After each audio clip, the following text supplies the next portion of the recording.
Thanks to those joining me live and to those that be joining me and G Funk on Archive. Let me tell you something, bro. Let me tell you something. Ever since he established that jab surgeon style, I haven't figured it out yet, but I'm going to figure it out. Okay. What's going on, G Funk? What's up, man? Glad to finally be back and finally be healthy. I was battling that flu last week, man, but I'm glad to be back, man, for sure. Ready to get this list, man. You got me all stressed out, man. I'm all sick, and then you put this list on me, man. You trying to put me in the hospital, bro? Well, we're definitely going to touch that list. Top 11 Mexican fighters of all time. So we're going to go over that. You guys make sure you stay tuned for that. If you're listening on Archive, by the way, make sure you throw a jab at the like button. Make sure the like button turns blue. Do that right now. Go ahead. All right. Thank you. Check it out, man. A lot to talk about. So let's get this show on the road. Okay. Literally, there's a lot of people that are on the road listening to the show. Isn't that some? Okay, that's Yeah. technology nowadays. But back in the day, it was just a laptop. You know what I mean? That's all we had back then. We got John already waiting on deck, although it's not Ashley today. That was yesterday. Make sure you guys check out A Puncher's Chance yesterday, right?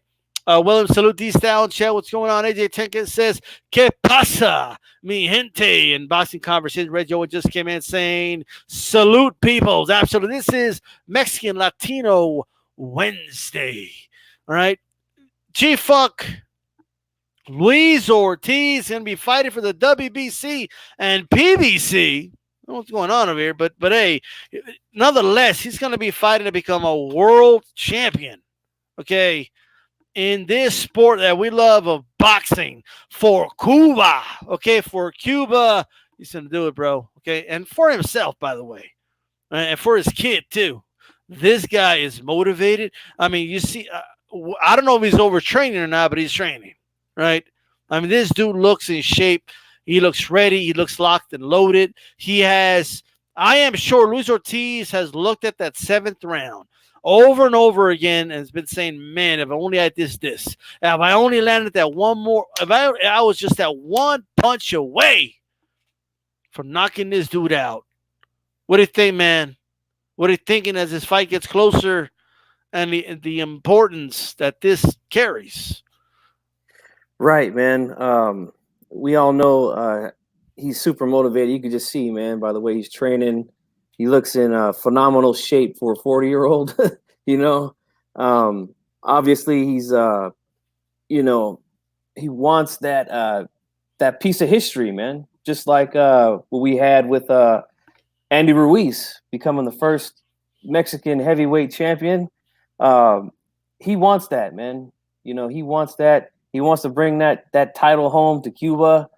And what a win that would be for him, man, if he's able to pull this off. And don't get it twisted, man. He's got a real shot, man. I really do believe he's got a real shot at winning this thing. I like Wilder as well, but man, he almost had Wilder out of there, man, in that seventh round in that first fight. Major props to Deontay Wilder for being able to make it out of that round. And then to come back 2 rounds later and get the stoppage, which is why I said that Ortiz, he's going to be a dangerous guy, man. When he has his legs and when he's not tired, he's going to be very, very dangerous in there. I'm very interested to see what they change going into this fight. A few things I think they should do. I don't know if they'll do that. G-Funk's not in the training camp with them, but there's a few things that after rewatching the fight, that I think they could do a little bit better to try to land those left hands on Wilder. But man, it's exciting, man, because we could witness history, man. Saturday, if he's able to pull this thing off, man, that will be a huge victory because we all know Cuba. They have a rich boxing history. Those guys are phenomenal boxers, man. I really love their style. I love watching those guys fight. It's a very classic style, but it's just beautiful to me, man. I love watching it. And they've won world titles in just about every weight class you could think of, except for that heavyweight, except for the heavyweight division. And they had a real chance at it back in the day with the I can't remember the guy's name. Teofilo Stevenson from Cuba, who was the great amateur heavyweight champion back in the 70s. From what my elders told me, they were really trying to make that fight with Ali happen in the 70s. They say he was that good, man. There's people thinking he was that good to where he could have beat Ali back in those days.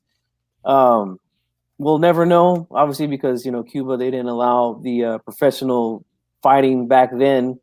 But that would be a huge win for that. I don't think they allow it right now. Right now, yeah, I don't think they still do. Yeah, but yeah, dude, that would be a huge win for Cuba, and I would love to see it. I would love to actually watch that happen, if it happens, and that's still a big if, but I hope that Luis Ortiz, fights his heart out, man, because I really do like to watch him fight. Also, man, he's a hell of a fighter.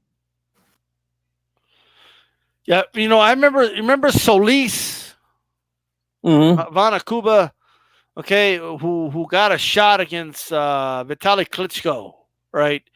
And I always thought that he had a good shot. You know what I mean? And when he fought Vitaly, he was like, I forget, like 15-0, 16-0, whatever it was. And I thought he had a shot, bro. And I thought he looked good against Vitaly. Until I don't remember. Did he mess up his ankle or something?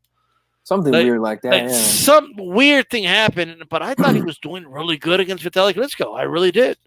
And then he kind of went downhill after that. But he looked on a roll, bro, for some time.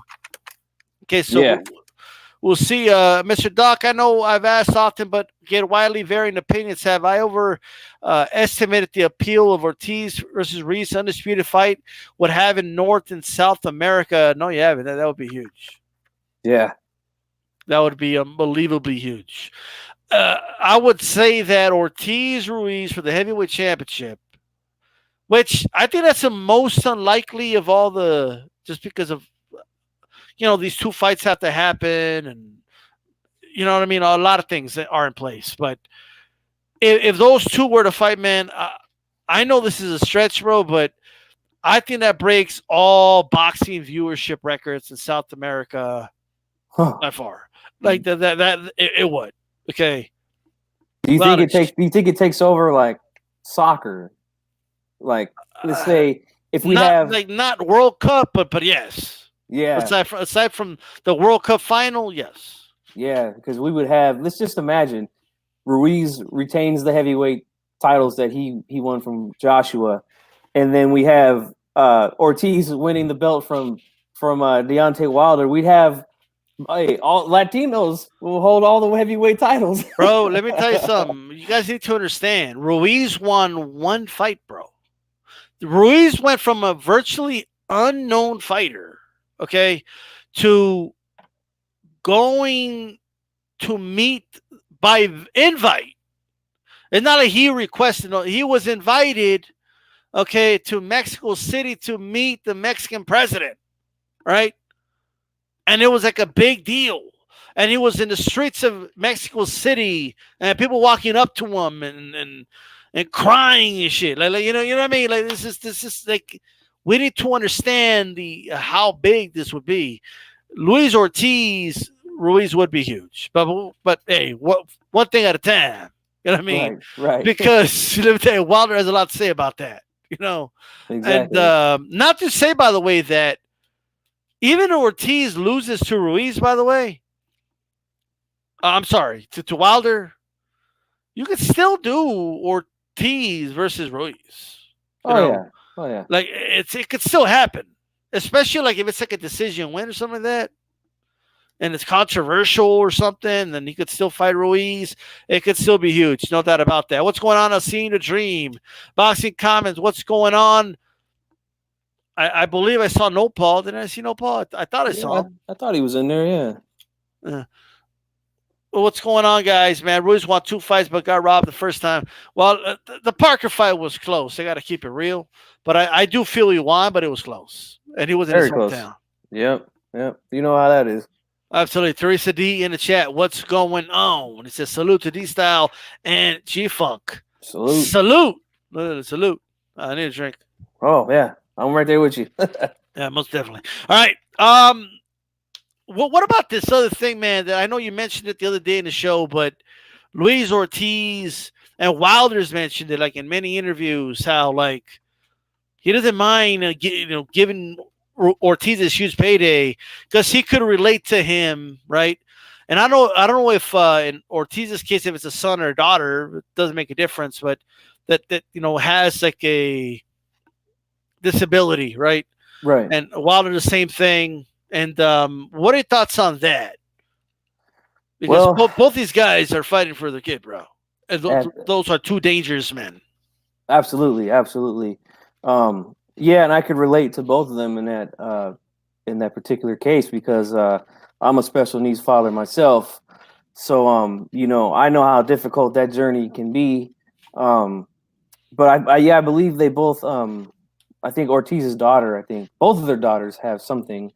I'm not going to go into the details on it, but it's really it is amazing to see these guys train and fight and do what they do with those type of things that they have to deal with on the outside of the ring, man. Because I mean, I want to tell you from a father's experience, man. Spending a day away from my kid is hard, And my wife and I, we've only done that once since she's been born. It's not easy, especially when they need, special care. And these guys, they're away from their kids for months, man. Training, fighting, uh, so major credit to both of these guys for being able to do that, man. And I'll always have a special place for both of those guys. For that, because it's and let me tell you, man, it's not easy to deal with that, man. It is not. But like you said, man, if you can carry that energy in the right way, you can do some amazing things, man, with it. And I really do hope the best for both of these guys, man, and what they need to do for their kids. Well said, man. Hector Lopez, Stevenson, and Felix Salvon would have been heavyweight champions if given the opportunity. Those Cubans were talented, powerful, and special. Wilder is going to stop Ortiz, but I am for Ortiz. I mean, there's no way to know, obviously, but they would have definitely been up in the ranks. Those are just tough eras, you know what I mean? But this era, not as much, but still, you know what I mean? And we will see, man. G Funk is repping the Kings heavy tonight, says AJ10. That's right, baby. Hey, since 1990, you know what I'm saying? It ain't never gonna end. Yeah, I got it. Boxing comments, really quick.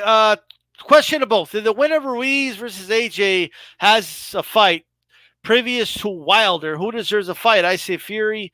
Yeah, they could fight Fury, but the question is, does Fury want a fight like that? I don't know.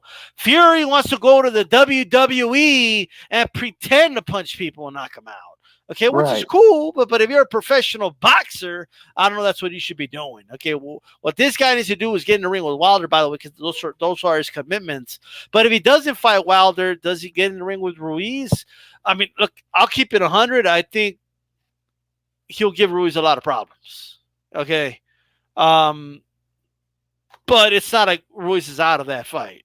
Okay. But what are your thoughts about that, G-Funk? No, I agree. I think that if Fury and Ruiz were to have a fight, it would be difficult for Andy Ruiz, especially he's a shorter guy, and we know Fury's a guy who utilizes his height and his reach pretty good. He moves around the ring pretty good. But again, he's a little chinny, at times. I think he's been dropped by even cruiserweights. What's his name? Cunningham. Yes, Cunningham. So it would not be a stretch to say that Ruiz just got to catch him one good time and that's it, But I think Ruiz is good enough to be able to get in there and land some shots on a Tyson Fury if that was to happen. Right. I mean, we saw him close the distance and get on the inside with Joshua pretty well. I mean, now Joshua's no Fury, but still, No. Fury, I mean, look, I just think it'll be a tough matchup, but I will say, though, in the Cunningham fight, the way he beat Cunningham, he mauled him. Okay, if you guys go back and watch that fight, he like mauled Cunningham. Okay, that's how he beat him. He's gonna have to find another way to beat Ruiz. Ruiz ain't just gonna let you maul him like that. Okay, but that's gonna be some man. No Paul, look at that. No Paul Boxiano saying salute. What's up to Jay? Woodson? I'm sorry, E Woodson and to Jay Good. What's going on, guys? Okay, E Woodson says salute to the whole Dragon chat. Absolutely, man. And G Funk's projections are more generous than mine, but he's got a 40% chance. 40% chance that Ortiz wins this fight. That's you guys stay tuned for that fight. Before we move on, G Funk, any last thoughts about this, bro? No, I think that's pretty much it, man. Just let's just wait and see what Tyson Fury wants to do with himself. If he actually wants to be a pro fighter anymore, because he's talking about we've seen him do the WWE stuff. We've heard of him talking about wanting to do MMA. Right. We've heard everything but boxing at this point, Well, speaking of, it is Mexican Latino Tuesday, bro. Rey Mysterio, bro. He's gonna go up against Brock Lesnar, bro. Who do you got? 619. Are you loyal to the 619? Are you biased to the 619? Is Cain Velasquez gonna come out with a steel chair and help Rey Mysterio win this, bro? That's a real thing? That's a real thing? They're really going to have a Brock Lesnar and Rey Mysterio? Oh, wow. I don't know if it's real, but it's going to be a thing, yes. Yeah, I'm going for Rey, of course, man. And I hope Kane does come out there and smash him with a chair. You know what I'm saying? Hey, I'm telling you, okay? No doubt about that. I don't know, bro. I think Lesnar's going to treat this dude like a piñata, bro. Okay? He's going to hold him with one hand, both hands with one hand, and just beat him up like a piñata, bro. Okay? I think that's what's going to happen. All right? Like he did Kofi Kingston, huh? Beat him up quick. It's like the Juggernaut when he just grabs, remember the animated series? He would just grab people from the arms and shit. He couldn't move. So that's what we say. Mr. Doc says, if Fury tried to maul Ruiz, that would be a disaster. Ruiz's hand speed is way too dangerous at close range. My thoughts exactly. Teresa D says, don't forget to jab that like button with that $3 super chat. Much appreciated for that support. All right. And 619 says they did 10. All right. So I got Lesnar. Chief Funk's got Rey Mysterio. All right. So I don't know. I'm rolling with the gente, man. I'm rolling with him. Absolutely. Let me tell you, man. Speaking of short Mexicans, Luis Neri, right? I've always thought, like, you put a mask on Luis Neri, bro, he looks just like Rey Mysterio, bro. Okay. With tattoos and everything. Okay, but Luis Neri out of Tijuana, Baja California is going to be going up against a Puerto Rican from Vega Baja, Puerto Rico. So it's the battle of the Bajas. Get it? Oh, right? Yeah. He's going against Emmanuel Rodriguez. This is Mexico against Puerto Rico on the undercard. Wilder versus Ortiz. Miguel Flores is 24. Okay. And 1, I believe. I don't know if I wrote that down wrong, but and with the 0 draws, 46% KO ratio. Guess who his latest lost? I believe he only has 1 loss. I need a fact check on that on Miguel Flores. If you can, AJ10. But G-Funk, guess who that loss is against? I'm going to take a wild guess and say Inoue. Just throw a name out there, Anyway, yeah, but yes, anyway, why are you telling me anyway, bro? What do you mean anyway? I'm asking you a question, bro. Okay, but yeah, anyway, yes, all right, 19 and 1. Yeah, I don't know where I messed up. By the way, my bad. I was looking at Emmanuel Rodriguez. Okay, my bad, guys. Emmanuel Rodriguez had the names. I messed up the names. It's okay. All right. 19 and 1. His only loss was to Anyway. He was knocked down 3 times. The dude was dominated in that second round. But let's play a game. This is for the silver belt, by the way. Oh boy. By the way, you know what that means. He's going to be mandatory for Frenchie, bro. Okay. Oh yeah. Frenchie, we're coming for you, bro. All right. Unfortunately, it wasn't Double Dragon. The other Inoue lost. It is what it is. Couldn't hold us into the bargain, man. You know. But hey, let me tell you something. Let's play the guessing game, G-Funk. If Neri does not knock this dude down 4 or 5 times, okay, in less than 2 rounds, what are people going to say?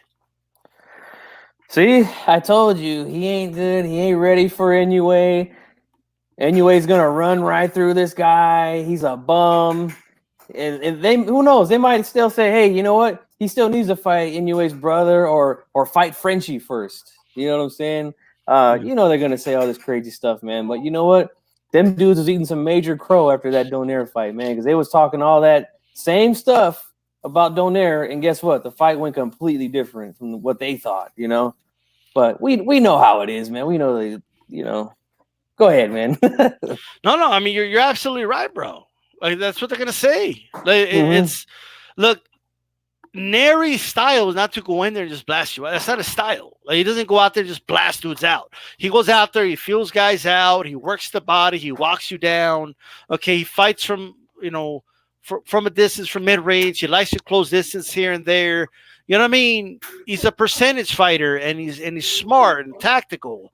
Sometimes it doesn't mean that he's having a hard time with him. It's just he's breaking him down, and that takes time. So he needs to fight French dude. He doesn't deserve the fight. You know what I mean? Look, I don't even know if Neri could beat French dude, bro. French dude might be the truth. We don't know. He might be the best guy in that division. I was hearing that Kumite or whatever his name is. Okay, what was the guy who was going to take Neri down? Kumite. Is that his name? Yeah. Kumite in a way, or Kamada, or whatever his name is. Maybe Frenchie's name is Frank Dukes. And look. O'Malley is ranked number 3 according to box rec, and Loser is ranked number 2. Number 2 versus number 3. Let's do it, right? Right? Because I don't think Top Rank's going to throw Inoue in there against Neri, bro. After just signing him, right? It ain't going to happen. Okay. Takuma Inoue. Okay, not Kumite, but anyway, right? So, how do you expect this fight to go, if anything?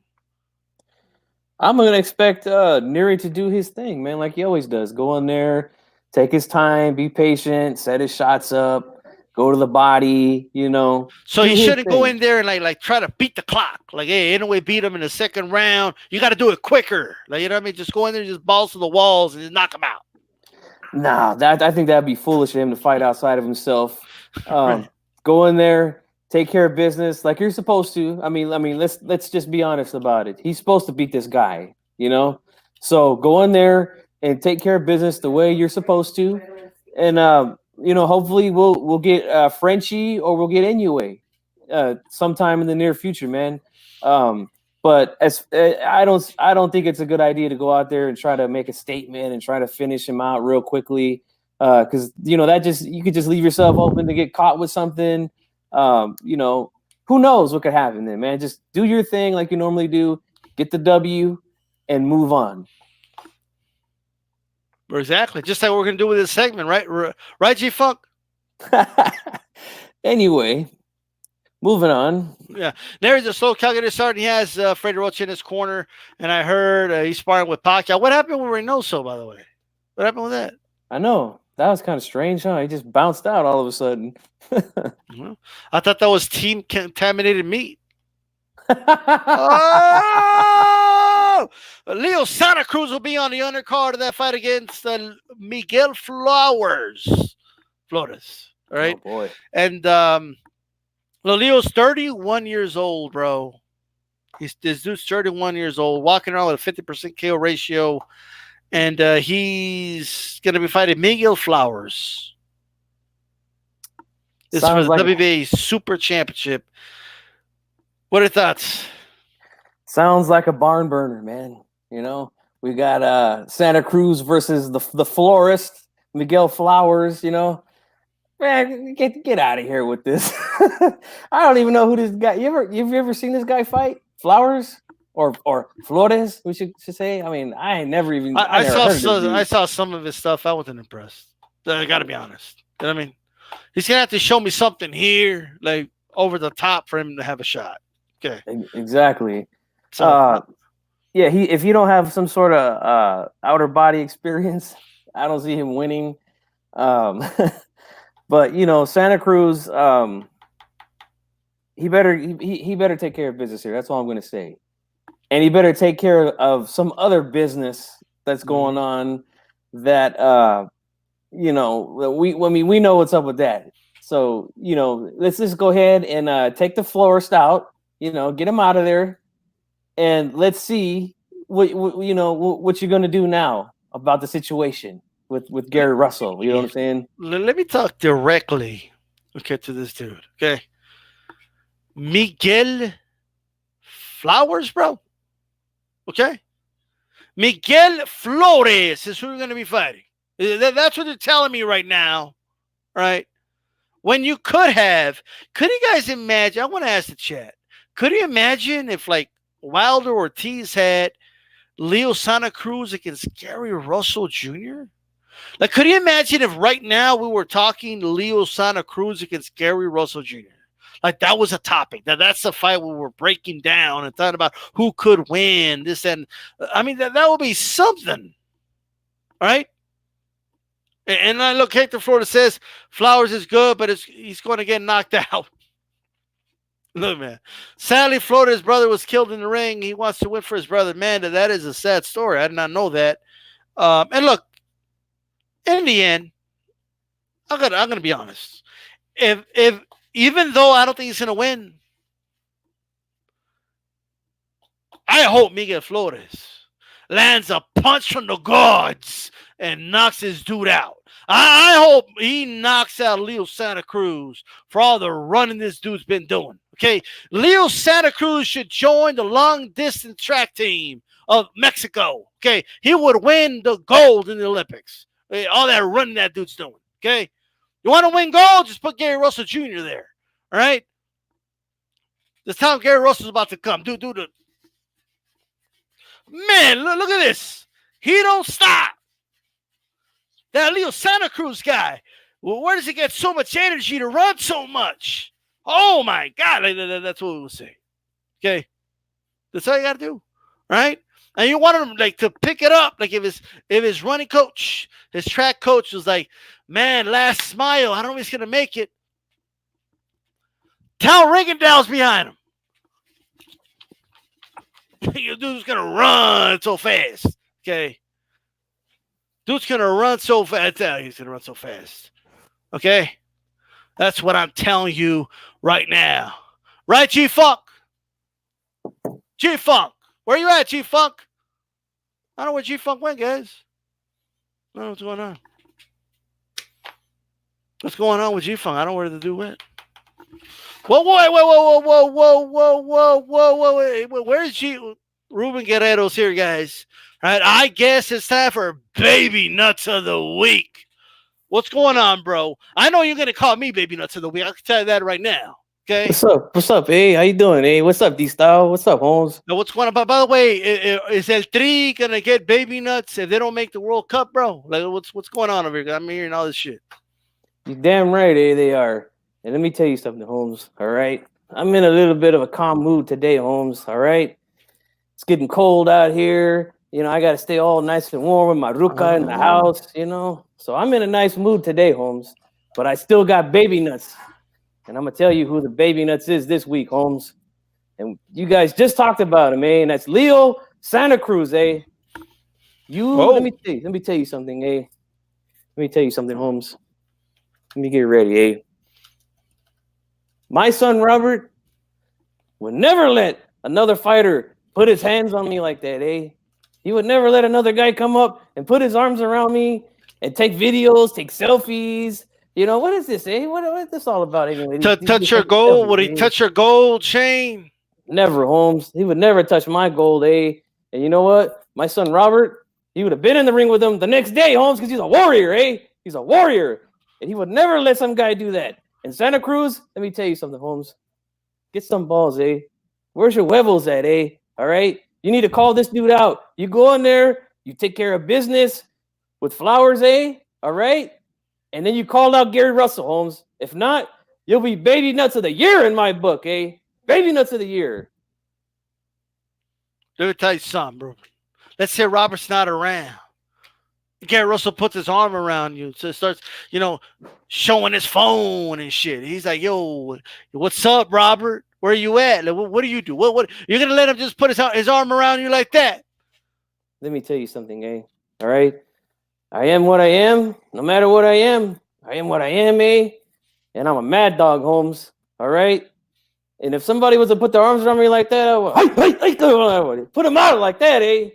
You don't want to touch the mad dog like that, Holmes. All right. I tell you, I went to prison, eh? I didn't get PC'd up, eh? I was not a chicken, eh? I did my thing, Holmes, and I never let nobody put their arms around me like that, eh? Like I'm some, like I'm some ruka on the street, eh? Let me just put my arm around you, eh? And take a video with you or something like that, Right. Never, Holmes, never. I would have took that dude out right there. But you know what? I let my son Robert take care of him because he'll beat him up. He'll beat him up real good, eh? Well, I think this is one of your favorite songs, bro, but I don't know if I believe you, bro. I think Gary Russell will get away with it. I think Gary Russell will put his arm around you and be like, "I'm your puppet." Nah, never I'm that, your Holmes. No. Wait. Hey, that was my song, though. Hey, go ahead, sing that again. Yeah, I'm song, your man. puppet. Yeah.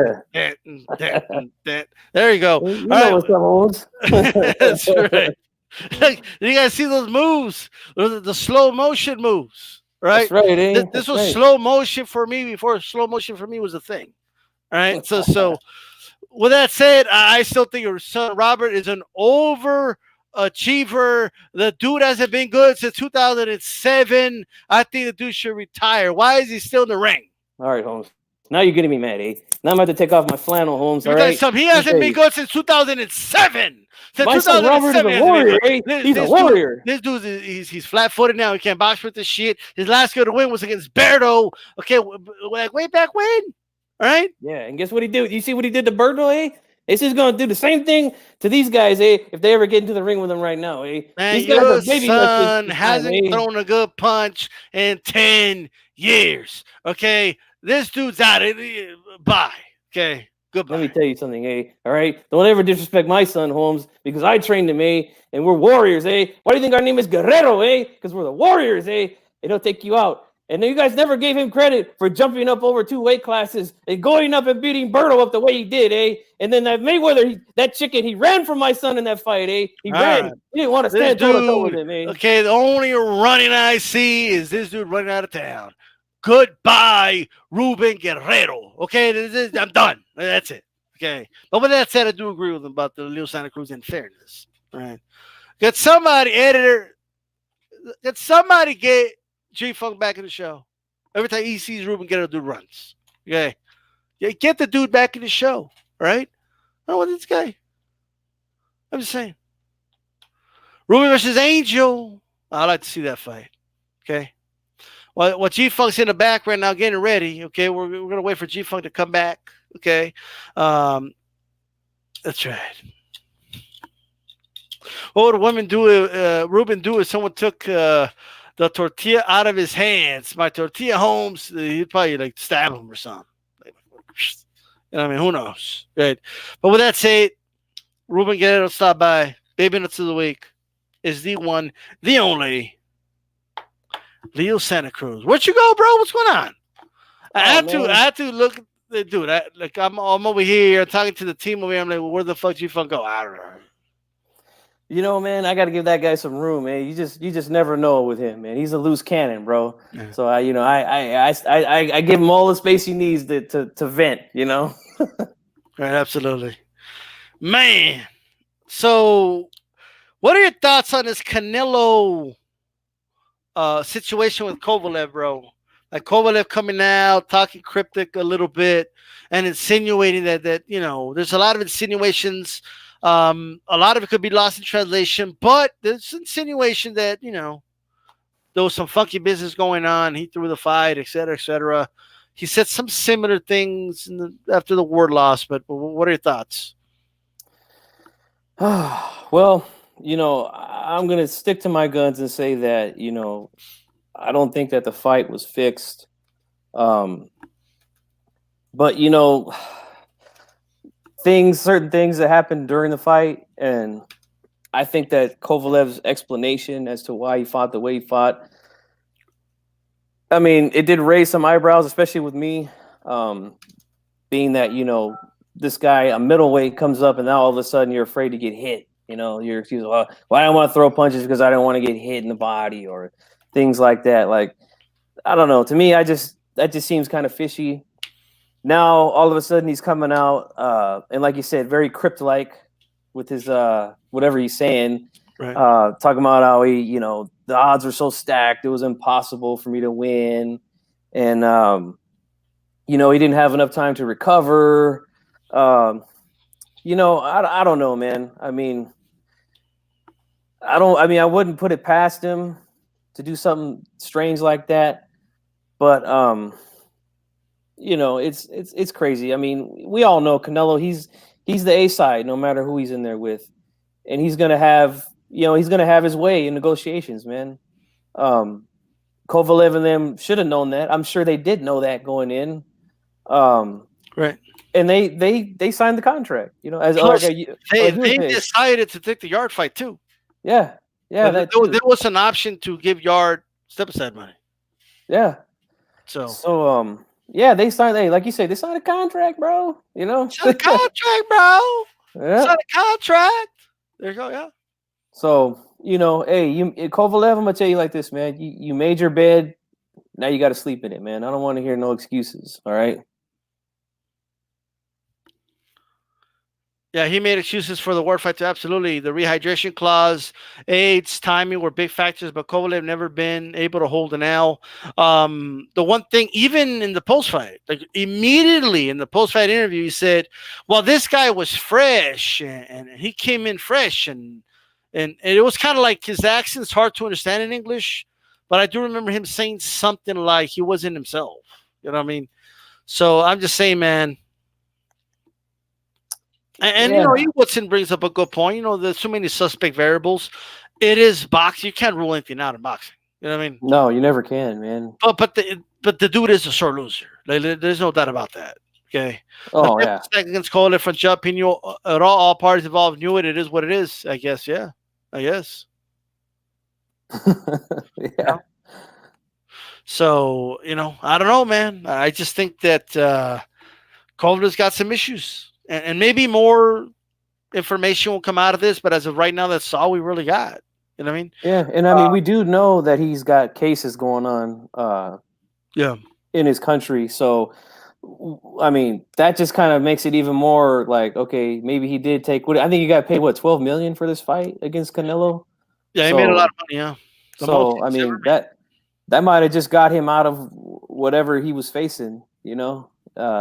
Back in his hometown or his home country, I should say. So, you know, that's going to add a little spice to the pot. You know what I'm saying? Yeah. And like Lopez said, you know, he's a $20 million loser. No doubt about that. Another thing, I mean, I did a show with Stormy B, man. You guys should check it out. The Eye of the Storm. I did a show with Stormy on Saturday. Make sure you guys check that out. I talk about how I started on YouTube, and we got some other topics. Before we get to that topic, G-Funk, what did you think of that show? Man, I thought that was a really good show, man. You know, Stormy B and D-Style, you guys did a real good job of, you know, and you brought out some names from the past too, man, that I hadn't heard in a while, you know. Buddha Body Banger and Boxing for Real, Pound for Pound Boxing. Right. Blood Boxing is still around too. Right. Yeah, man, Blood. I remember him from back when I first started. I started my channel back in 2010. I wasn't making any videos until about a year later, but I did. You know, a lot of those guys you brought up, I do remember those guys, and I just haven't heard those names in forever. You know, so I thought that was pretty cool.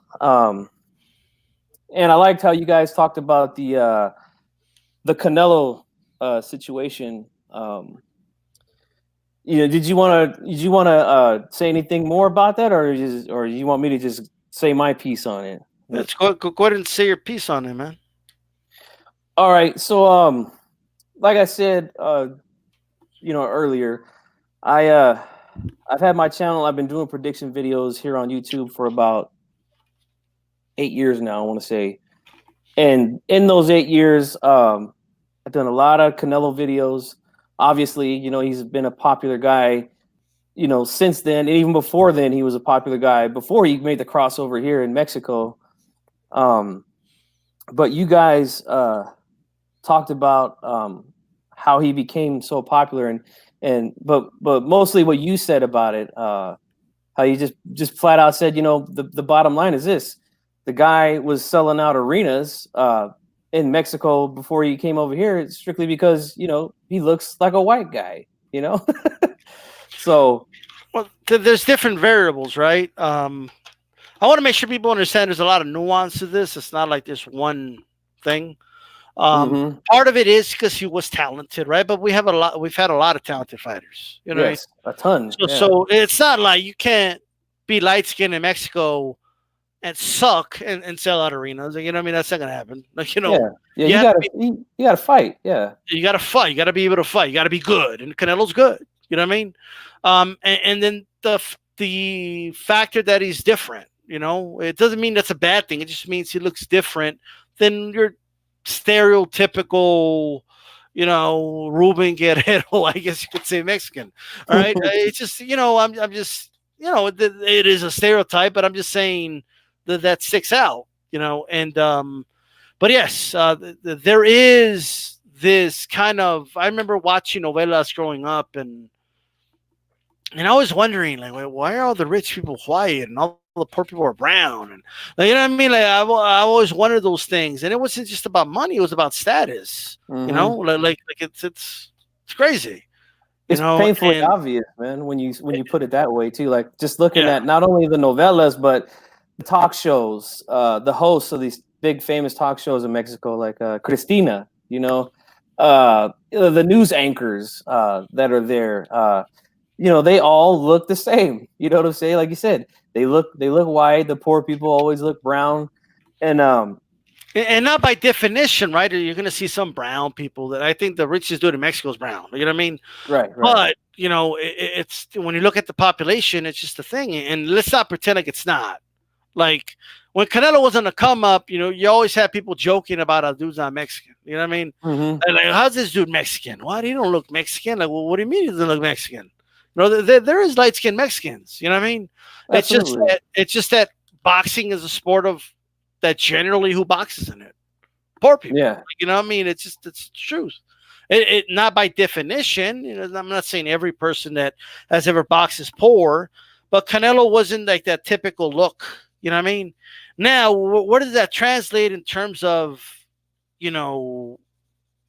why he's so popular? It may make some people uncomfortable, but it's just the truth, bro.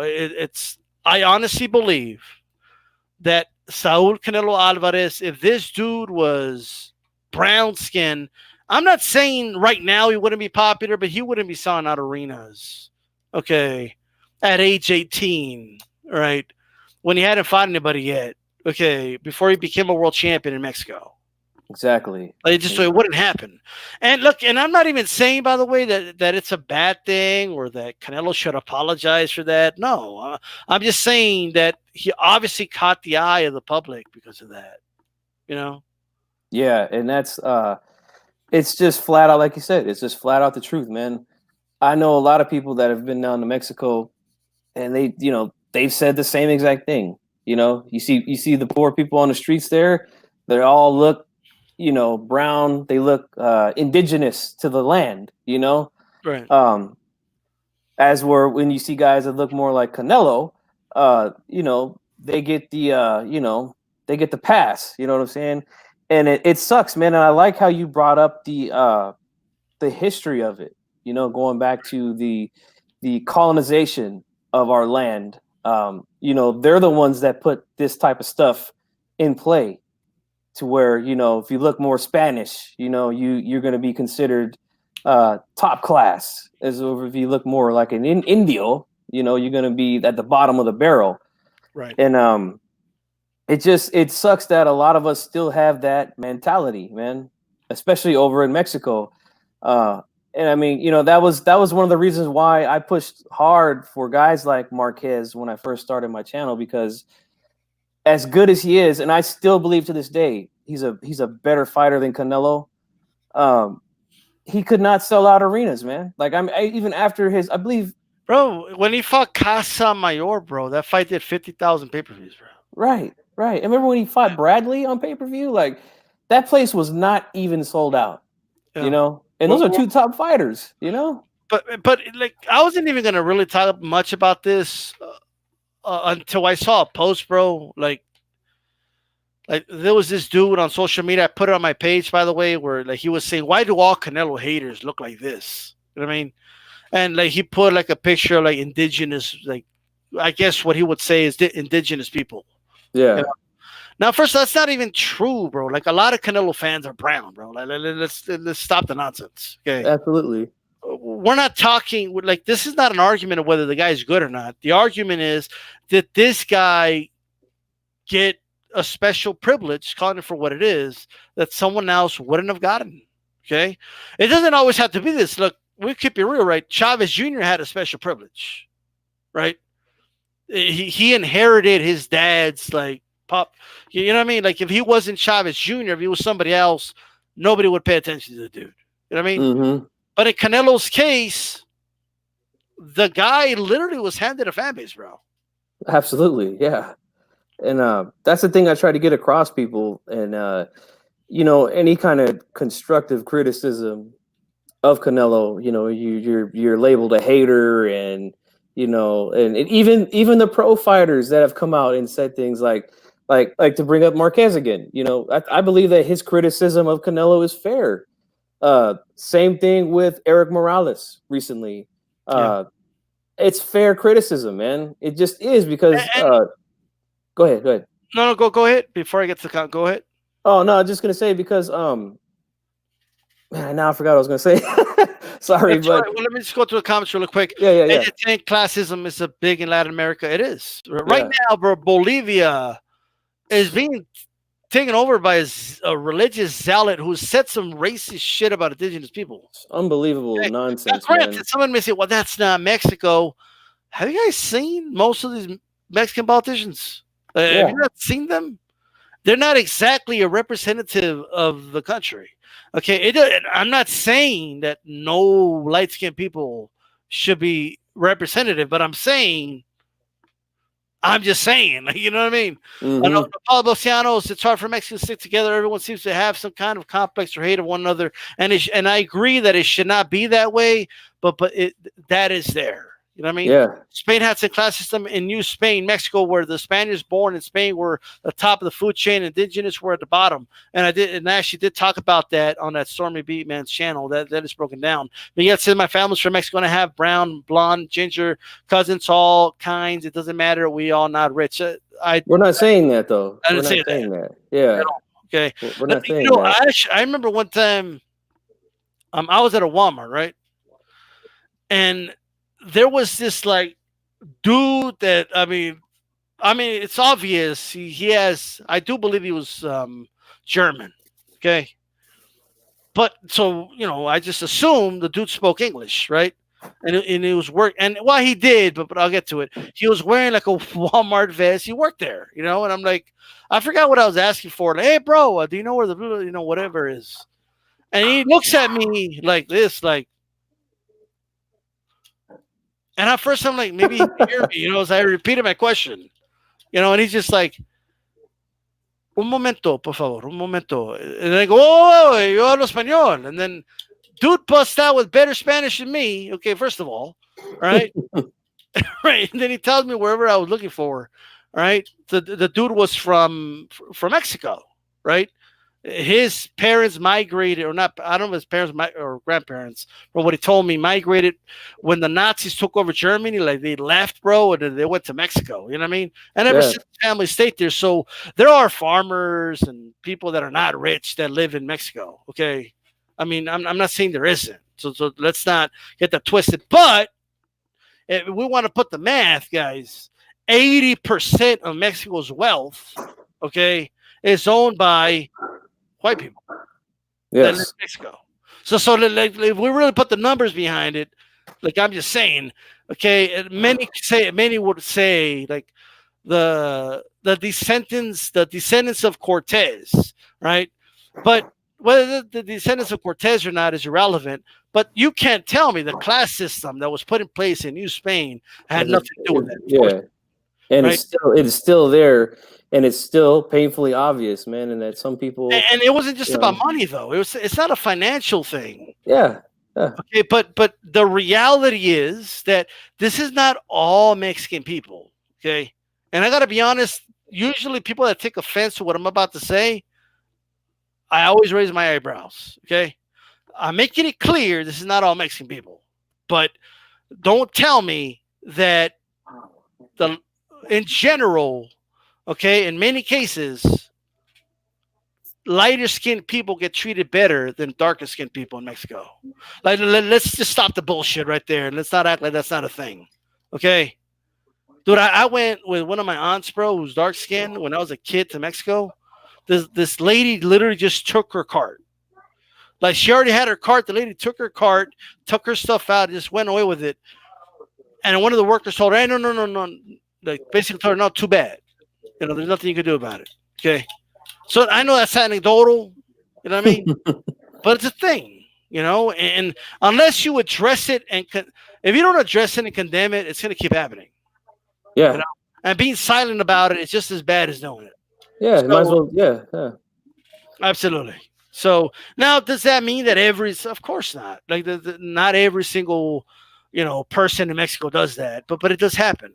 You know what I Yeah, mean? I've heard some pretty bad stories when it comes to the favoritism of the light skinned over the dark skin down there in Mexico.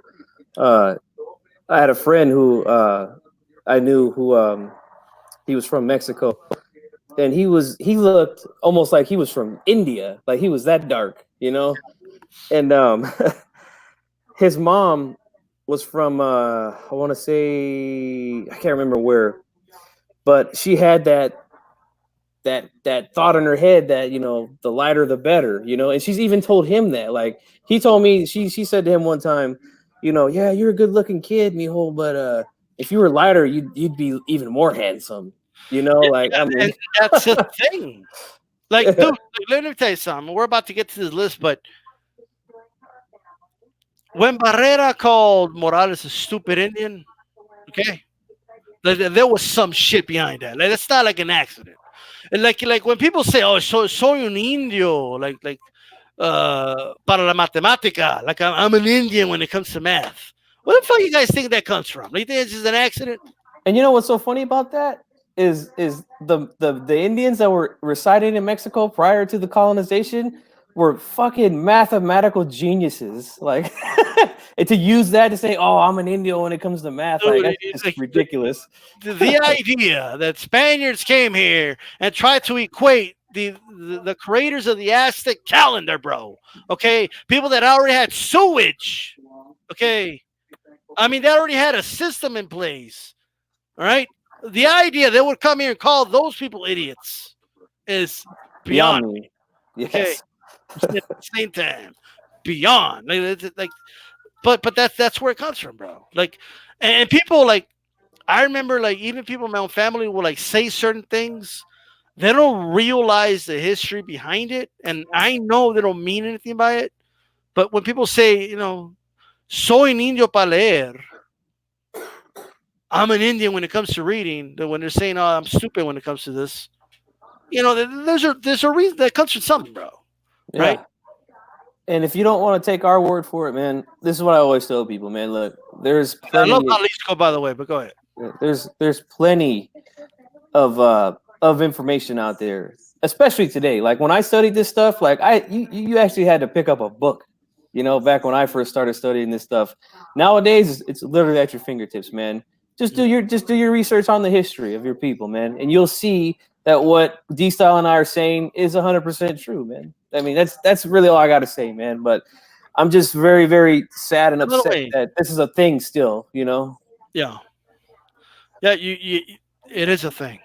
Okay, and anybody who says that it isn't, too bad. You know what I mean? And again, I'm a pretty light skinned Mexican. Like, you know what I mean? Like I'm not G Funk looks kind of light to me too. Okay, Oh but yeah, yeah. I you know, get really brown in the summertime, man. I can show you some pictures where I'm like dark, like yeah, my mom, let me tell you something. My dad is where I get my light complexion from. But my mom, she's so dark that like she could go to like the liquor store and they would be like, "Oh, hey," like you know what I'm saying? Like they think that she's one of them, like that's how dark she is. So like I could get pretty dark in the summertime, man. yeah, yeah. I hear you, man. Look at this. Mexico is as colorful as any first world country. Again, we're not saying otherwise. Like, you know what I mean? Like, Yeah, I'm we're just not saying, saying different. Even I hate to keep harping on this topic, but there's a lot of evidence that shows that not all of the indigenous of the Western Hemisphere were that dark. Like there is evidence of multicolored, prior to the Spanish coming over here. yeah, absolutely, man. But let's go ahead and move on from this. In fact, go ahead, G Funk. Anyway, moving on. Moving on. Because we got to get to the list, bro.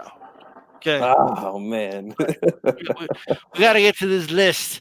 Okay, you guys let us know as we go through this. Let's go backwards with this, but we'll do the honorary mentions like after number 5, right? But G Funk start us out with numero 11, number 11. Okay, when it comes to greatest Mexican boxers of all time. Ah, man, I gotta be honest, man. You almost put my ass in the hospital with this list, man. G Funk is just coming back from the flu. I'm still feeling pretty weak. And then D Style's like, "Hey, you got your list ready, bro?" I'm like, "Oh boy, here we go, man." Now I'm just gonna make a quick comment before I start going into my list. My list is biased for me. Okay, I'm not trying to make it one of those lists where everybody has to agree with it. You know what I'm saying? This is my list. This is Like my no opinion. list ever. Like, Right, exactly. So I'm sure there's going to be some guys that disagree with where I have certain guys. I think most people that are watching could agree with myself and D Style that all of these guys deserve to be on there. It's just a matter of the order which you think. So with that said, number 11, I'm going with the legend himself, man. Kid Azteca, man. The guy, I mean, anybody that's had 252 fights, and out of those 252 fights, you get 192 wins.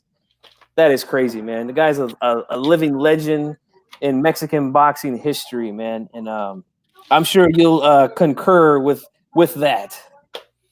yes, absolutely. Look, I'm gonna go with Kid Azteca 211. All right, Kid Azteca, very influential boxer, man. You guys got to look this guy up. Okay, like in 192 wins. Like, I want you guys to think about that. Okay, Unbelievable. that's crazy. Like, that's insane. All right. I mean, we're in an era now where guys fight like twice, maybe 3 times a year, if that. Maybe, yeah. Like, it's not even possible to get there right now. And you have to respect that this guy had a big influence in the boxing world. In 1933, he was the Mexican welterweight champion. Okay, out of Mexico, that is. So I got Kid Azteca numero 11. All right, numero 10, G-Funk, number 10. All right, guys. Number 10. Now we're getting somewhere, all right? Number 10. I'm sure I'm going to catch some you know what on this one. But my number 10 is a 4 weight division world champion and is, in my opinion, no doubt about it, top 10 Mexican fighter of all time. And I'm going with Eric El Libre Morales, man. He's a top 10 guy for sure, man. I was just waiting for that reaction right there, man. Yeah, baby. Yeah. No, but all due respect to If you Morales, got man. Barrera anywhere in your top 9, I swear to God, you'll be gone out of the show. If I hear Marco Antonio at any point, he better be on your special mentions, you fuck. This one better be special mentions. Yeah, I'm just letting you know right now, G fuck. Man. Nah, but you know what? I did have a hard time putting these guys in order. But I mean, I love the Morales as a fighter, and I think he's a no doubt about it top 10 on anybody's list. I think he should be top 10 for sure, man. You said he was number 5. What was that number again? Number 10, bro. I think you forgot that we're going from 11 down. We're not going from 11 to the middle. You know what I mean? We're going 11 down, G-Funk. Right? Oh, yeah. Oh, yeah. I'm sure Barrera is going to be in your special mentions. I can't wait to hear that. Right? I'm just saying. Okay. Anyway, number 10, Rodolfo San Casanova, 81 wins, bro. He had a win over Kid Azteca, by the way. Although it was from a losing effort, he did bring forth the birth of the Mexican-Puerto Rico rivalry. And he lost to Sixto Escobar, who was the first Puerto Rican champion, by the way. Okay. So that was some, but great fighter. Great fighters era, number 10 right there. Right? G-Funk, who do you got? Numero 9. I want to know who the chat puts. Who do you guys got, bro? 11 down. Let's go. Go ahead. Yeah, guys, don't forget, man. We want to hear your guys' list as we go along. So, number 9, baby. One of my personal favorites growing up. A guy who I really enjoyed watching fight. He had one of the best left hooks to the body that you will ever see coming out of Mexico City. The babyface assassin, Marco Antonio Barrera. I'm out. G-Funk, just finish the show. I can't do a list with somebody who puts Barrera over Morales. I can't do this, bro. I can't do this. Okay, I can't do this. Yeah, baby. That's right. I had to do it, man. Throughout that whole rivalry, and that was a great rivalry between him and Morales. He got the better of him. He got the 2 wins out of. I was a Barrera fan, man, because I grew up a Chavez fan, and early in Barrera's career, he reminded me of a little Chavez, man. So I'll admit, like I said, I already admitted this list is biased towards the fighters that I liked, and that's why I put him just one notch ahead of Morales, man.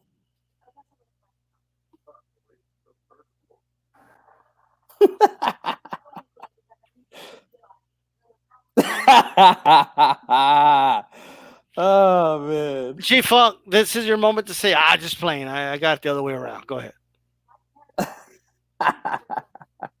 You want me to go to number 8, or are you going to go? Or are you done? Number 9, in the correct order, Marco Antonio Barrera, the baby-faced assassin. And I had to put him on the list. I couldn't leave him out. Okay. Good fighter. Fast hands. Relentless. Okay. And that's the best word I got for that. That's the word they could describe him. Relentless. The guy was relentless. I'll never forget his boxing after dark fight with McKinney. I mean, unbelievable fight, by the way. And his losing efforts to Junior Jones, who Morales beat, by the way. His losing efforts to Pacquiao, who Morales beat, by the way. His losing efforts to Amir Khan, bro. The 2 lost to Amir Khan. But either way, we're going to put him at number 9. But he did beat Morales twice. And he did smash one of the biggest hype jobs at that time in Prince Nassim Hamed. Nassim Hamed win was big, yes. Yes.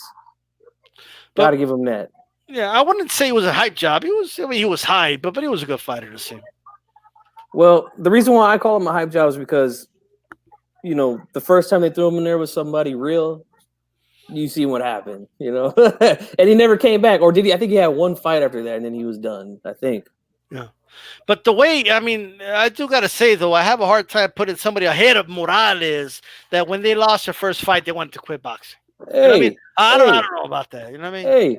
Look who we got in the chat, bro. Look who we got in the chat. Do you see what I'm seeing? I see a ghost, bro. Oh, You shit. see I it? see Billy's in the chat, You bro. see that? What's up, bro? Where you been, man? What's you talking about? Like, what, AJ 10? Like, what's going on, bro? What's going on? We got to get this dude on the show one day, bro. Man, brother, you got to join us on a Wednesday, man. It's been too long since I've seen this guy, man. Welcome back. Yeah, you got to shoot me. That's it. Please in the house. Absolutely. You got to shoot me an email, bro. DStyleBoxing or email gfunk84 at whoever. I don't care. But go ahead and send us an email. We got to get this dude back on YouTube, bro, for sure. Okay? Right. The homeboy gets a qual, man. What's up, you pinche perro? Absolutely. Tienes que regresar, cabrón. But with that said, right? I got dude, this dude just popped up, bro. It's gonna rain, bro. I know. It's crazy. And today's gonna win the World Cup, bro. It's official. I'm gonna ganar el mundial. But in all seriousness, that's Barrera, bro. Who do you have number 8, bro? Who do you have number 8? Okay, number 8 is a guy who Shit out. He's in another galaxy, and yeah, he's down. All right. The Avengers, bro. He was in the other. What do they call it? I forget. But yeah. There's so many of them. But glad to see the brother back, man. Absolutely. But number 8 for me is a personal favorite. He's a guy who could be in or out of the top 10 or 11. But this is my list, damn it. All right. And I'm putting him in there because I loved watching him fight. He was a multi-time flyweight champion.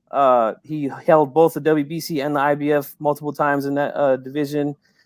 Only had 3 losses. One to Michael Carbajal, another to Azuma Nelson, and the other guy, I just can't remember his name. But he's one of my favorite fighters to watch back in the day, and that is Humberto Chiquita Gonzalez, man. I loved watching him fight, and his 3 fights with Michael Carbajal, especially that first one, was just an absolute war, man. And, he's one of my all-time favorite Mexican boxers of all time, man. Yeah, absolutely, man. Look, people talking about F Your Life boxing show. Okay, good pick, bro. I guess you'll find out if he's in my list, but yeah. Right. Number 8, I got Juan Manuel Marquez Dinamita. As we know, ended his career in spectacular fashion. The Alvarado fights, whatever, right? But that was like a whatever. But when he knocked out Pacquiao, and then the dude's like, "Peace out. We already fought 4 times. I don't gotta fight you again." Okay. Mm-hmm. And they told him, "Well, why don't you rematch him?" And he said, "If he knocked me out like that, you guys really believe anybody would be calling for a rematch? Hell no." Right. Like, I'm out. Peace out. Okay. And I do believe it was fire against fire in that fight. Okay. But I will say Marquez, Juan Manuel Marquez, numero 8. Not to mention his run at lightweight was pretty good. Mm-hmm. Fight of the year. One of the best fights I've ever seen with Juan Diaz, by the way. So I'll say that. Okay. But Juan Manuel Marquez is number 8 on my list, you fuck. Nice, man. Nice. You all know what that means, too. Y'all know what that means, but go ahead. Oh, I know what that means. Exactly. Okay, moving on down. Number 7 is another personal favorite of mine. This guy is one of the best fighters I think I've ever seen fight, period. He had a classic style. Again, he was another guy I believe was trained by Nacho Berenstein. Enjoyed watching him fight on the undercards of Julio Cesar Chavez pay-per-views, Mike Tyson pay-per-views. I think he fought one of his last fights on the Trinidad Hopkins pay-per-view. He was one of the undercards there, but one of the best straw weight and minimum weight fighters to ever do it. And the guy ended his career 51-0. You can't have a list of top Mexican fighters without Ricardo El Finito Lopez, man. Gotta have him on there. I like the style. I like the stance too. Oh yeah. Oh yeah. Beautiful, beautiful boxing, man. Number 7, not to outshine. Okay, I need some trumpets out here. Like, like we need the flag. We need everything, bro. Okay. Let me tell you something. Okay. Número 7. Out of Tijuana, Baja California. El Terrible Morales. Let me tell you something about this guy. Okay. This dude was some, bro. Okay. Junior Jones came to his town. Okay. Right. And was like, I ain't never lose to no Mexican fighter. This dude was beating up Mexican fighters, including Barrera, by the way. Okay. And, Morales was like, I don't know about that. I'm here to, do my thing. I'm here to start my legacy. And he started his legacy, especially that night. He did have that Zaragoza win, which was huge as well, of course. But the Junior Jones fight, he went from one of the best in the division to, in my opinion, the best in the division. Okay. And this guy made a run, bro. And, hey, you said it, 4-division world champion. But at featherweight, man, one of the best to ever do it. He was in a lot of wars. And let me tell you guys something. Shop worn Morales beat Pacquiao. Shop worn, right? So I'm just saying. And Robert Guerrero about to come on, bro? Like, because we don't have Robert Guerrero on the list yet. What's going on over here? I don't know. Okay, it's still G-Funk. Thank God. Okay. Yeah. I'm holding him back right now, bro. He's getting a little antsy right now because we haven't said Robert the Ghost Guerrero yet. No, he's confident he's gonna be like top 3, bro. Okay. Yeah, I got Eric El Terrible Morales, number 7. Many might say that's high, but maybe I'm biased. I don't know. Okay, but nonetheless, he's there, bro. Eric Morales, man. Just a little bit biased, bro. Just a little bit. Like bam, get you in the corner, pop. You know what I mean? I'm just saying. All right. With that said, before we move on, I want to ask you real quick. Sure. Do you remember him fighting on the undercard of Trinidad De La Hoya? I mean, he knocked the living shit out of somebody, man. I believe I do, yes. Yeah. I think that was like one of the first times that I remember seeing Morales fight. But Eric Morales fought in El Paso, Texas, bro. You know who was in the undercard? Who? Floyd Mayweather Jr. Oh, man. Floyd was just starting. Just starting. Yeah. I didn't get to go, though. Hey. Okay, I heard Floyd stole the show, though. Oh, I'm pretty sure he did, man, because that was the young Mayweather. He stole the show that night.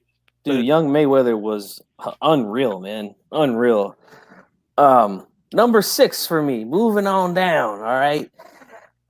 This guy is well-known amongst the old school heads, the old school boxing heads. A lot of the newer school guys probably won't know who this guy is, but from what I hear from the elders, he was one of the hardest punchers in the bantamweight division. I believe he had like 2 streaks in his career of 20 plus straight knockouts or something like that. Unbelievable punching power. But I'm putting at number 6 Carlos Zarrente, man. That's who I'm putting there. A hell of a fighter. He fought against a guy who lost to a guy who is number 1 on my list, but this guy who he lost to was considered to be one of the best to ever do it pound for pound at the time. But Zarrente, man, was a hell of a fighter, and I mean, you have those kind of streaks when it comes to knockouts, man. You got crazy power, man. So he's number 6 for me, man. Yeah, starting to be a match, but there, like he reeled off 23 straight knockouts of his 23 opponents. Only 1 made it past the 5th round. Right? Yep, that's what I'm talking about, Stormy B. No, número 6, Ricardo Lopez. Let me tell you something. Okay. Let me tell you something. Ricardo was on, bro. The greatest strawweight ever. Okay. Ever. I'm not even a fan of strawweight fighting, but I have to watch this guy fight. Okay. That's how good he was. All right. He went undefeated. This guy, although He didn't hold them all at the same time. He won the WBC, WBO, WBA, IBF. Politics prevented this man from keeping all the belts, but he fought them all. All right. Mm-hmm. Okay. And 25 title defenses. You just don't hear about that today, bro. I forgot to mention that. Yeah, 25, man. Crazy. So Ricardo Lopez, number 6, in a lot of top 10 Mexican lists. Him and Eric Morales don't get the love and shine they deserve. But DStyle's here to give both these guys the love and shine. And in fairness, G-Funk had him in the list too. But by the way, when I did the top 11, G-Funk's like, oh, you're trying to fit Morales in there, huh? You know I had to take a jab at you, man. You know, that's all love. But okay, number 5. I'm going to do a little introduction for this guy, all right? So I'm going to close my camera down real quick. This guy right here is a 4-weight division champion. One of the best boxer punchers to ever come out of Mexico. He holds one of the biggest wins in Mexican boxing history, in my opinion. Up there, top 3, if not number 2, in my opinion. You ready, D-Style? Sure. I'm getting ready to light the fuse, man. All right. Dinamita Marquez. And this is the Ring Magazine Fighter of the Year. And we all know who he put to sleep right there. All right. One Mr. Manny Pacquiao.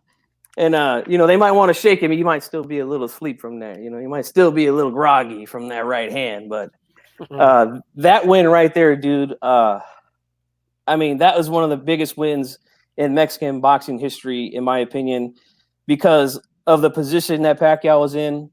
The fact that Marquez, I believe, beat him in those first 3 fights leading into that 4th fight at least twice. I mean, if you want to give Pacquiao the best chance you have is that first fight. That second fight and that third fight, to me, hands down, Marquez won, no doubt about it. And the 4th one was just the damn cherry on top, man. And, man, I loved every minute of that fight. And I want to throw this out there. Them dudes that we mentioned earlier, Morales, Barrera, Morales never got in the ring with him, Barrera got in. It was a little late, but he did beat Barrera too. But them dudes didn't want no smoke back in the day, man. They knew what time it was. So I'm going to just throw that out there. Dinamita Marquez, man, number 5 for me. Well, shout out to Lobitos de Den Boxing since Marquez was 3 division champ, though. Oh, well, he won the. Wait a minute. Maybe you're right. Maybe you're right. I don't know. Flyweight. No, I think he was 4 division. Yeah, because he won the WBO when he knocked out Pacquiao. I think it was 122, 126, 135, and 147. Did he win the title when he fought Pacquiao? Yeah, I think he won the WBO. Like a real title, or was it a pretend belt? Yeah, it might have been a pretend belt. Who knows? Yeah. I remember them putting a belt around him after the fight. Right. If it was legit, I don't know. But not to mention, before we move on, again, that dude put like Pacquiao's soul on him, yeah, and he fought both of the 2 guys who were considered the best of the generation in Pacquiao and Mayweather. So he's top 5, man, no doubt about it for me. Yeah, I agree.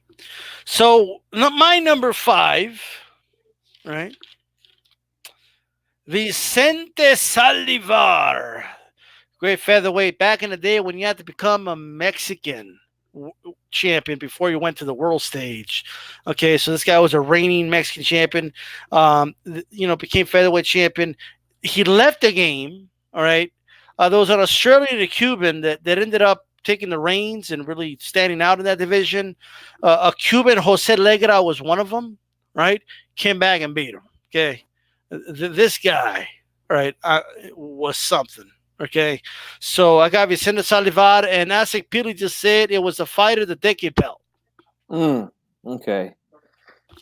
Well, here's where D-Style and I agree on fighter and position, because I'm going with the same. Vicente Saldivar, he's considered to be one of the best featherweights of his time, and that's at a time when that division was cracking too. If you study and do your history, mid 60s to like the mid 70s. Man, there were some guys back then in that division, man.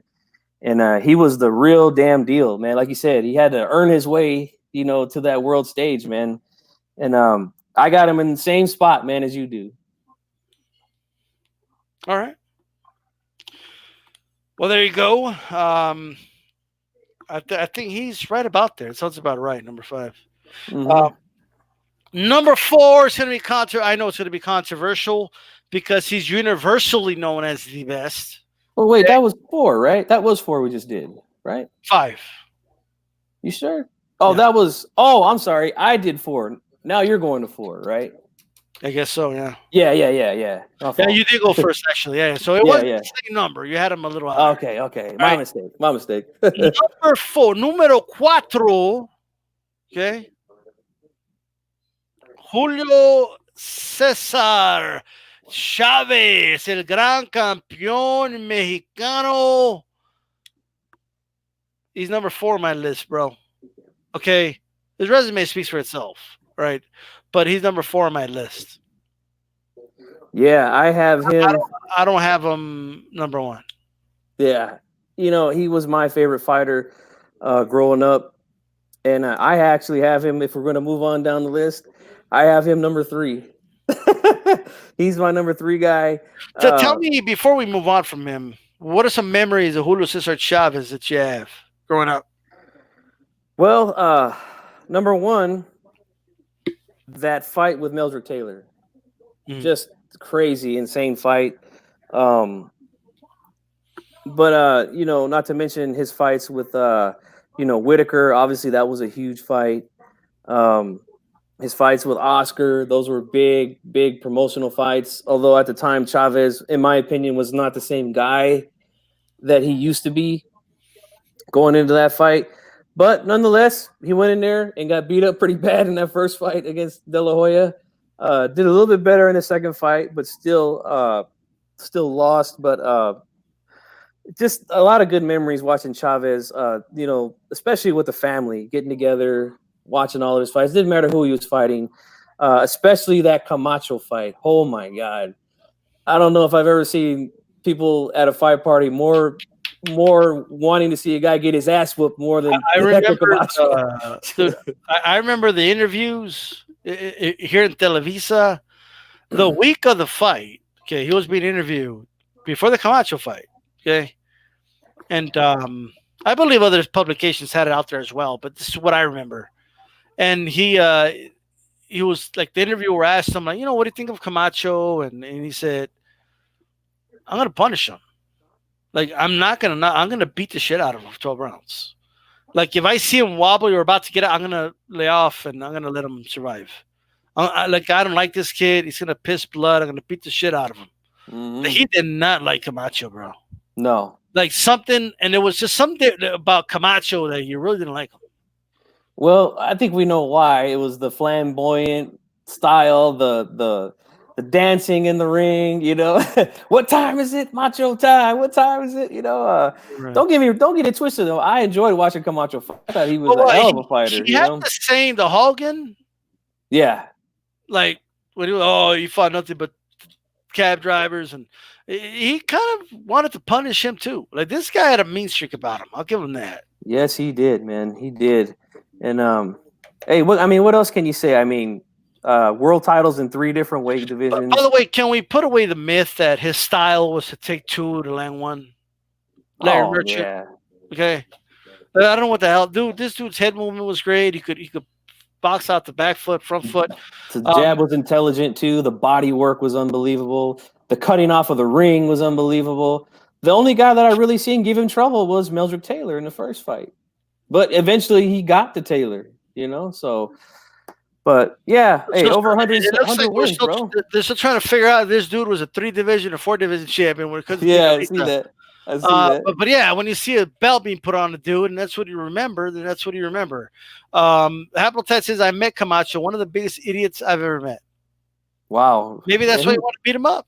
He was a street guy for sure, man. We all know that. He was a street dude. So and yes, rest in peace to Camacho, by the way. Yeah, absolutely, man. He was one of my favorite guys to watch, even though, D-Style, the Mexicans, we don't like that kind of flashy, flamboyant style. We're about taking care of business, but he was still a good fighter, man. Hell of a fighter. Who you got number 3 now, man? Carlos Zarate, my number 3. Right. Badass dude. From man. 1965 to 1988, bro. Yes, he had a lot of losses late in his career, but it's what happens when you stick around too long. 62-0, man, was a winning streak of his when he started his career. Great fighter. Crazy. And you mentioned a lot about him too, but I have him a little higher than Chavez. Before we go to number 1 and number 2, who are some of your honorable mentions, bro? Honorable mentions. Well, I want to put out there Pepino Cuevas for sure. A brilliant fighter from the late 70s and the 80s.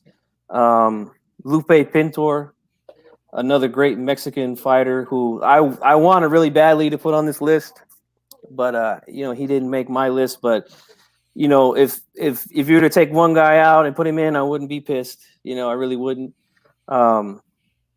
And we talked about this offline, but if we want to get technical, Jose Mantequilla Nápoles he was born in Cuba, became a Mexican citizen. Yes. But one of the best fighters to ever do it, So if we want to get technical, we could throw him on there.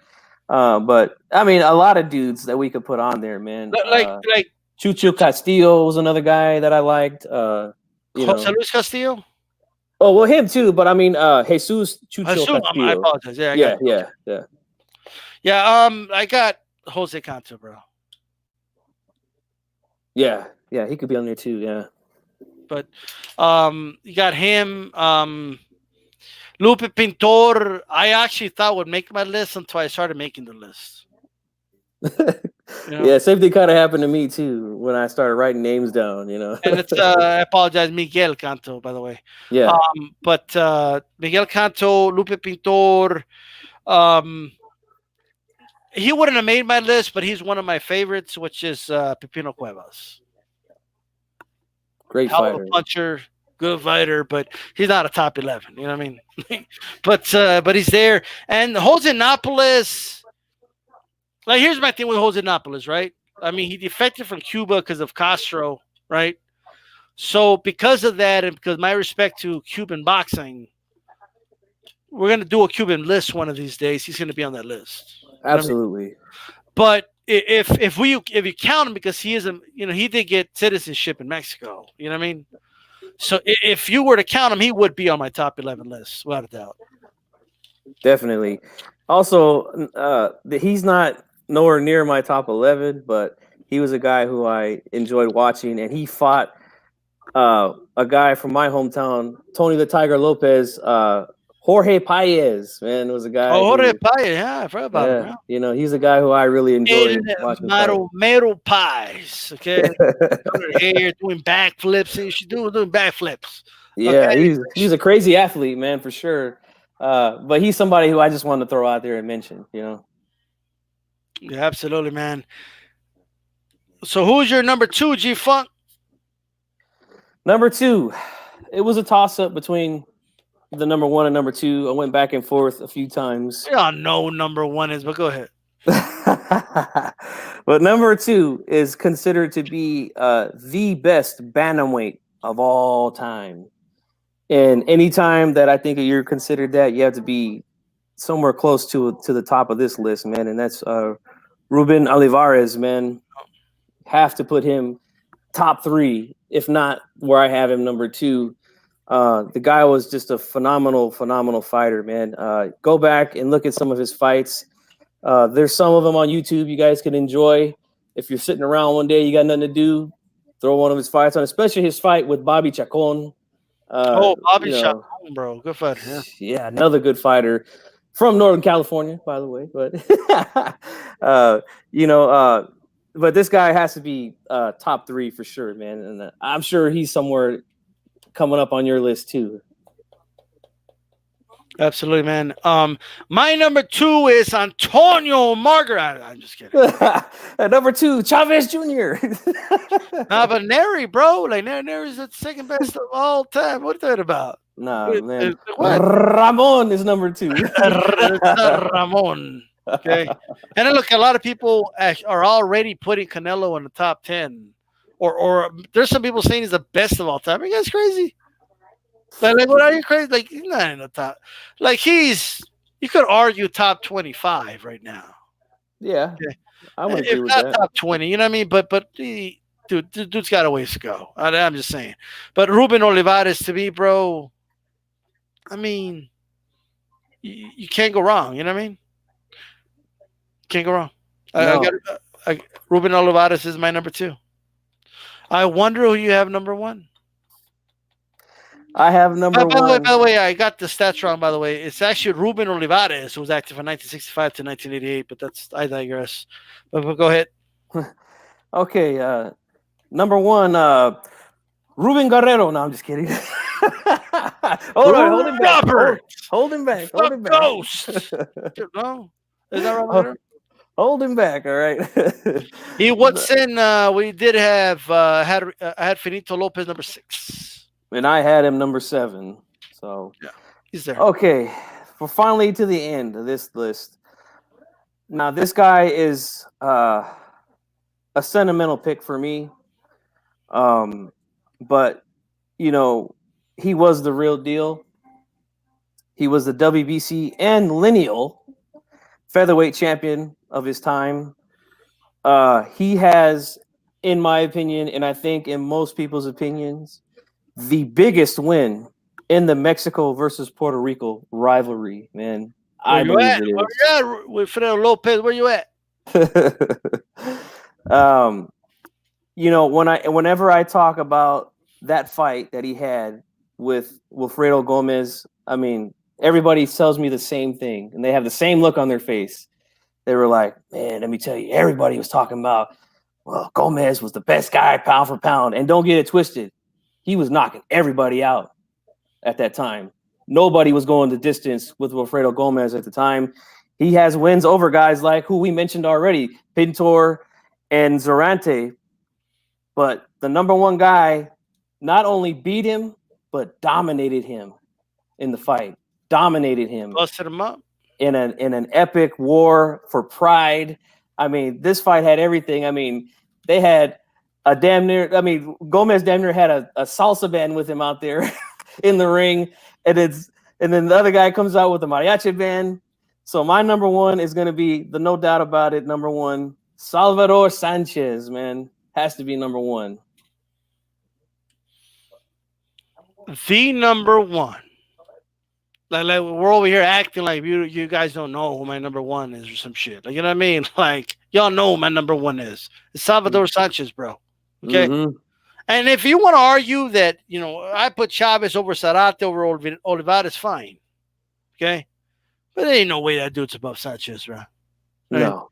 And you could say he's not the most accomplished, right? Because unfortunately he died young. Yes. You know what I mean?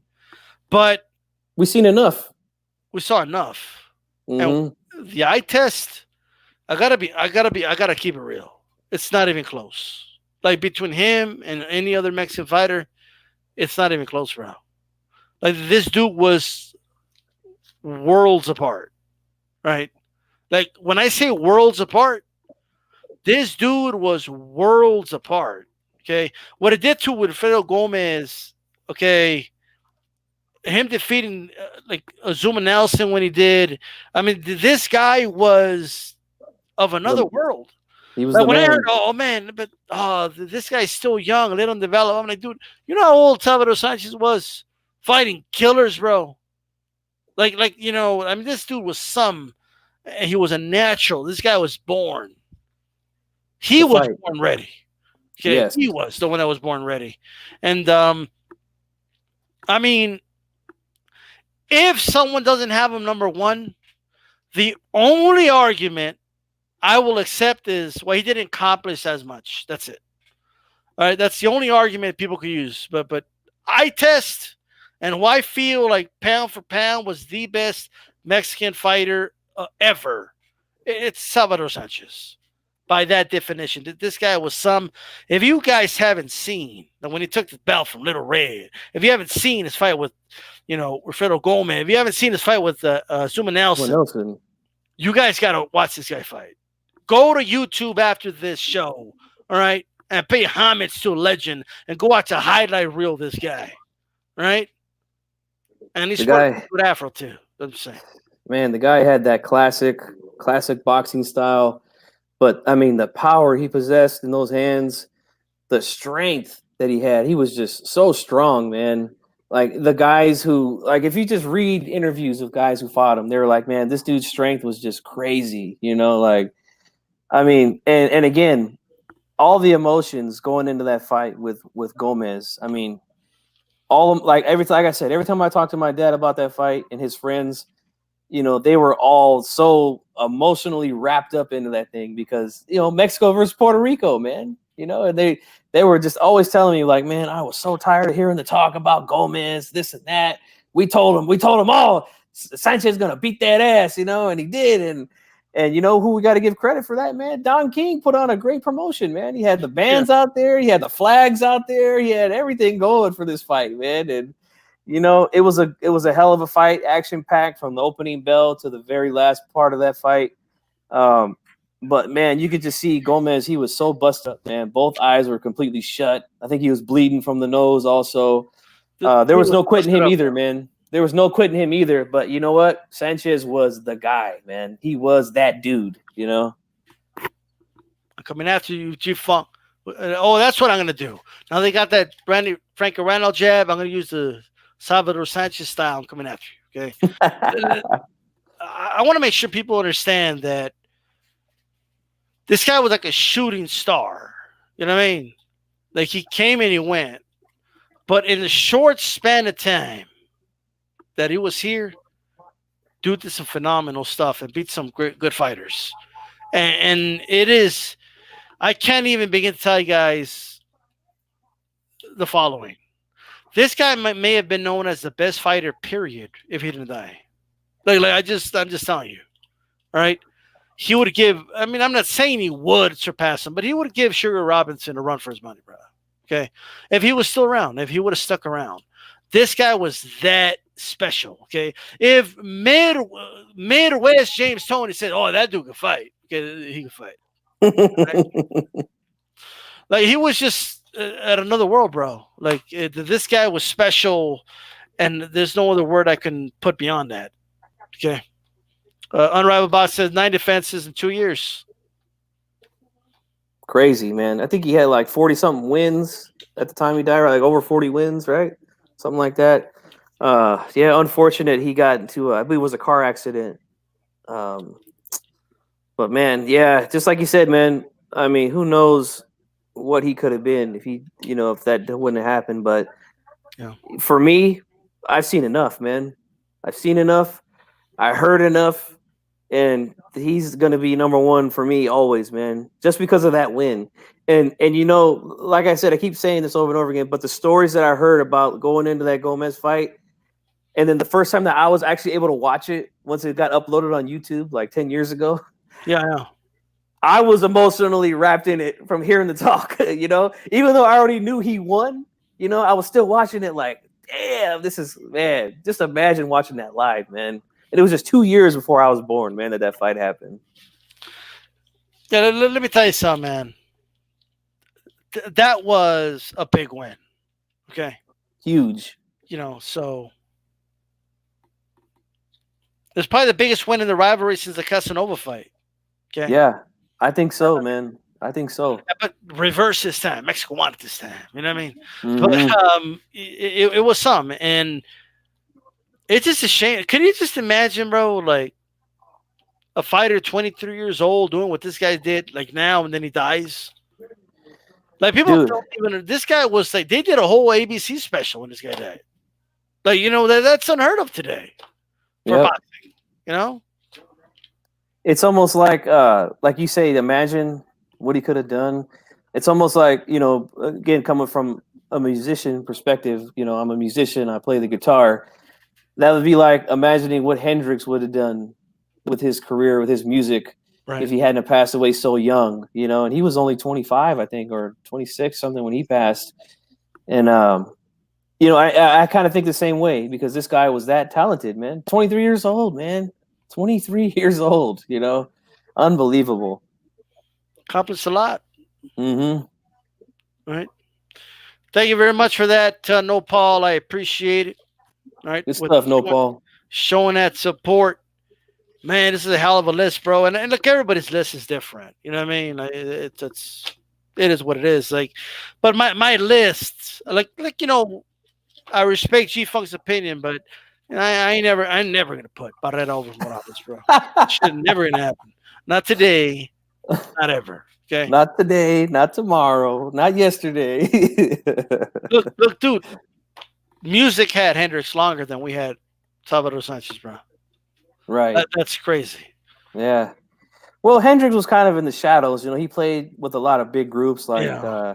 He played in Little Richard's band. He played with Junior Walker, Isley Brothers, Ike and Tina, and then, we only got like 4 years of recorded music with him too, man. No. Of his own original stuff. Oh shit, yeah.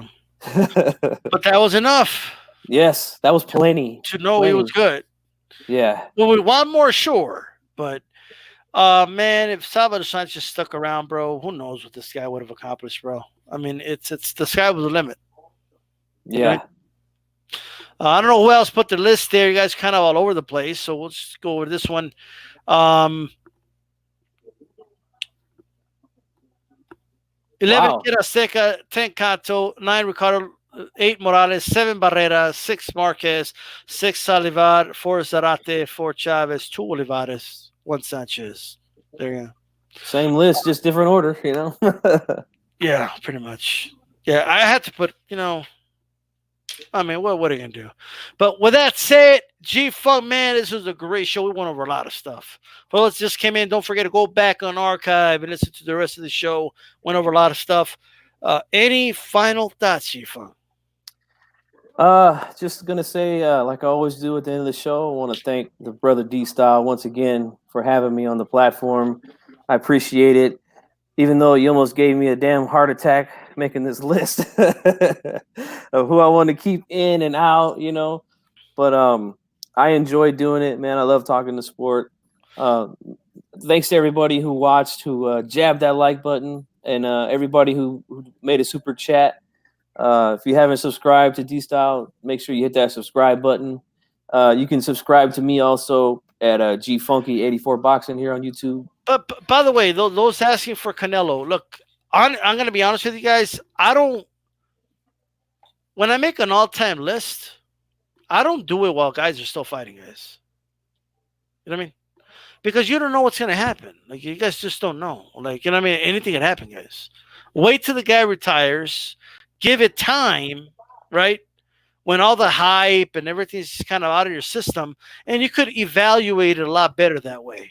You know what I mean? Because there's one thing about I got to keep it real with you guys. There's a lot of asterisks when it comes to Canelo. Yeah. A ton that you can't ignore, man. I know a lot of you guys like to do that, but you can't ignore that stuff. Like, I can't, if we got to be honest. Like, if I say, I got to put Canelo. I mean, when he fought he won his first world title against Matthew Hatton at a catch weight, and he wasn't even ranked. Like, you know what I mean? We got to put that in perspective. And I know he accomplished other things later on, but we got to let all that kind of pass by. You know what I mean? Like, we can't. I just don't believe in, like, you're already in the list. And no, you don't get to get ranked until you're retired. And we could put your career in perspective. It's the way I see it. And that is the show. I'm not 100% sure Reggie Owens will make tomorrow's show, but I'll be on here either way. Okay? Leave it open, man. I might join you, man, if you need somebody. Yeah, I might throw a link out there. People join. This is DStyleBoxing. This is the notes. Look at these notes. All right. Man, this guy is like the Michelangelo of notes, man. That looks like the Sistine Chapel of notes.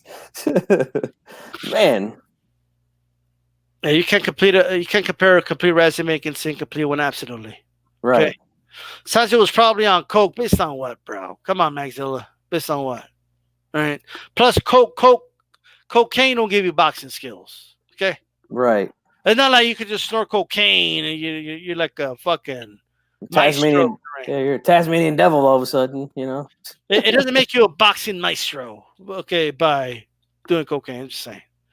Right, and I'm pretty sure we'll hear about Ruben Guerrero next week for not having Robert Guerrero on the list. By the way, I do want to do a top 11 Mexican American fighters. There's some good ones out there, and maybe we could do that list, and then we'll combine them.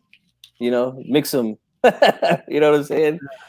Because sure. I'm be honest, man. I don't like separating the Mexican and the Mexican American. Well, But I you gotta know, be honest. Like, no Mexican American makes the top 11. I'm just. yeah, I don't think so either. But you never know. Upon further review, you know, you never know. I don't like Oscar De La Hoya doesn't make the list. No, Top 11 no. doesn't make it. Dude lost all his meaningful. I mean, when he stepped. I mean, he won some fights, but you know. Yeah, he had a couple gifts along the way too. But you know, he was the golden boy, man. Maxilla, Oscar De La Hoya makes top 11 for you. Maxilla, I tell you what, you come back next Wednesday with a list. I want to see it. How about that? Yeah, and here's why you don't rate guys. By the way, when they're still fighting, I still remember, bro, the boxing articles. Oh, De La Hoya might be the best boxer we've ever seen. When he was like undefeated, he had just joined the welterweight division, and you know what I mean. Don't forget, a lot of guys said the same thing about Jorge Linares too. Oh, Jorge Linares, know what happened? You know what I mean? Mm-hmm. I mean, I don't know if they went that far, but you know what I mean. I know what you mean, though. Then a fight with the courtside Celtic Clippers games. Okay, all right, fair enough. Well, that's it. This is DStyleBoxing. What do you say, Chief? Keep it boxing. Keep it boxing. We're out.